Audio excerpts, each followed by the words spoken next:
আসসালামু আলাইকুম রহমতুল্লাহি ওয়া বারাকাতুহু। সম্মানিত দর্শক শ্রোতা, দেশ এবং দেশের বাইরে যে যেখান থেকে আমাদের ভিডিওটি দেখছেন সবাইকে আন্তরিক ধন্যবাদ। আজকে আমরা আপনাদেরকে দেখাবো ফল ধরা পেঁপে গাছে আমরা কিভাবে জৈব সার ও মাটি মিশ্রণ করে গাছের গোড়ায় প্রয়োগ করে থাকি। সম্মানিত দর্শক শ্রোতা, আমরা জানি আমাদের দেশে পেঁপে একটি গুরুত্বপূর্ণ অর্থকরী ফসল, যা সবজি ও ফল দুইভাবেই খাওয়া যেতে পারে।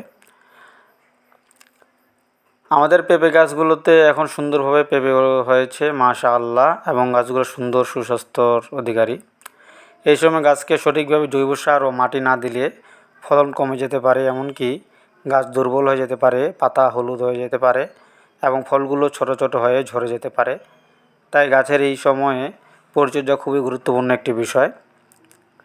প্রথমে একটি কথা মনে রাখতে হবে, এই পর্যায়ে সার কখনোই গাছের গোড়ায় স্পর্শ করে দেওয়া যাবে না, কারণ এতে শিকড় পুড়ে যেতে পারে এবং ফল ঝরে যেতে পারে। বিশেষ করে রাসায়নিক সার আপনারা দেখতে পাচ্ছেন গাছের গোড়ায় দিচ্ছি, কারণ হচ্ছে আমরা এখানে বেশিরভাগ মাটি এবং সামান্য পরিমাণ জৈব সার মিশ্রণ করে নিয়েছি। প্রথমে বলে রাখি, এই জৈব সারগুলো আমরা নিজেই প্রস্তুত করেছি। পচা গোবর এবং বিভিন্ন প্রকারের কচুরিপানা, কম্পোস্ট সার মিশ্রণ করে এই সারগুলো আমরা তৈরি করেছি।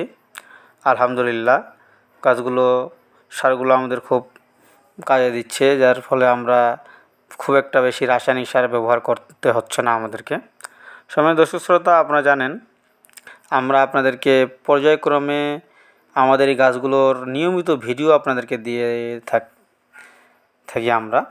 আমরা পেঁপে চারা রোপণ থেকে শুরু করে এখন পর্যন্ত স্টেপ বাই স্টেপ প্রতি ধাপের ভিডিও আমরা আপনাদেরকে দিয়েছি ইনশাআল্লাহ।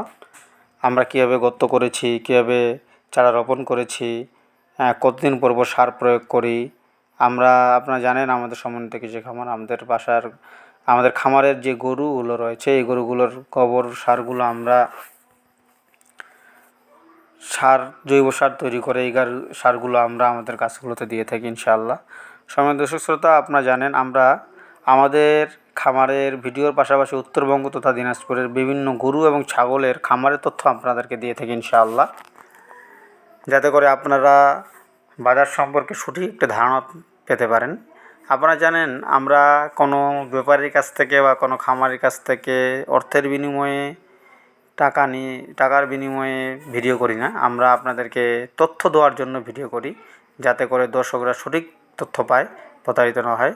এই ধরনের তথ্য পেতে আমাদের সাথে থাকবেন ইনশাআল্লাহ। আসসালামু আলাইকুম রহমতুল্লাহি ওয়া বারাকাতুহু।